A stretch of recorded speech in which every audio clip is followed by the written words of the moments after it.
السلام علیکم ورحمۃ اللہ وبرکاتہ۔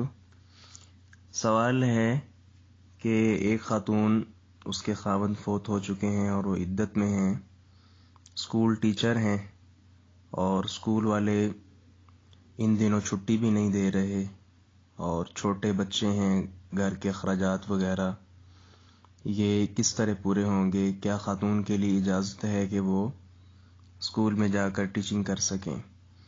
وعلیکم السلام ورحمۃ اللہ وبرکاتہ۔ صحیح مسلم کے اندر سیدنا جابر بن عبداللہ رضی اللہ عنہ کی حدیث موجود ہے۔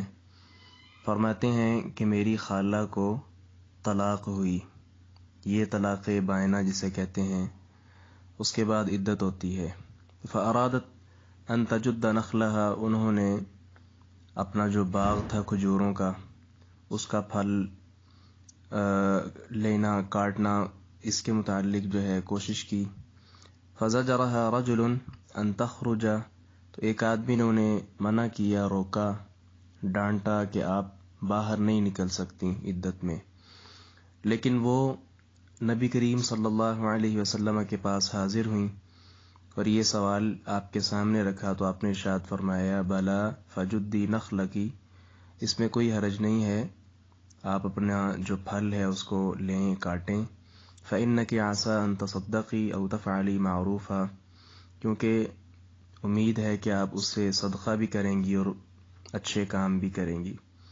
تو اس حدیث کو سامنے رکھ کر ائمہ حدیث نے، محدثین نے یہ بات لکھی ہے اور کئی ائمہ نے یہ ابواب بھی قائم کیے ہیں کہ جو متوفی عنہا زوجہا ہے، جس کا خاوند فوت ہو چکا ہے، وہ عدت میں دن کے وقت باہر نکل سکتی ہے اپنی بعض ضروریات کے لیے۔